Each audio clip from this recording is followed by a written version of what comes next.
Good morning. My name is Joe Lacey. I'm from Austin, Texas. In this era when the financial departments of the institutions of higher learning are referring to you as an anomaly, and they preach the efficient markets hypothesis stating that you can't outperform the market, where does one go to find a mentor like you found in Ben Graham, someone you can ask questions to regarding value investing? My understanding is that the University of Florida has instituted a couple of courses that actually Mason Hawkins gave them a significant amount of money to finance, and I believe they're teaching something other than efficient markets there. There's a very good course at Columbia, I know, that it gets a lot of visiting teachers to come in. I go in there and teach occasionally, but a number of practitioners do. So I think the efficient market theory is less wholly writ now than it was 15 or 20 years ago in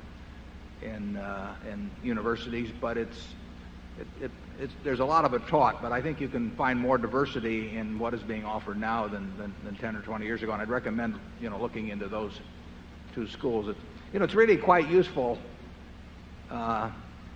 If you had a merchant shipping business, if all of your competitors believe the world is flat, it is a huge edge, because they will not take any they will not take on any cargo to go to places that are beyond where they think they will fall off. And so we should be encouraging the teaching of efficient market theories in universities. And it amazes me. But I think one time that was it Keynes that said that most economists are most economical about ideas, that they make the ones they learn in graduate school last a lifetime. And what happens is that you spend years getting your PhD in finance, and you learn theories with a lot of mathematics in them that the average layman can't do, and you become sort of a high priest, and you get an enormous amount of yourself and ego and even professional security invested in those ideas, and it gets very hard to back off after a given point. And I think that to some extent has contaminated the teaching of investing in the universities. Charlie? Well, I would argue that the contamination was massive. But it's waning. Yeah, it is waning. It's waning. The good ideas eventually triumph. Yeah. The word anomaly I've always found interesting on that. What it means is something that the academicians could not explain, and rather than re-examine their theories, they simply discarded any evidence of that sort as anomalous. And I think when you find information that contradicts previously cherished beliefs, that you've got a special obligation to look at it, and look at it quickly.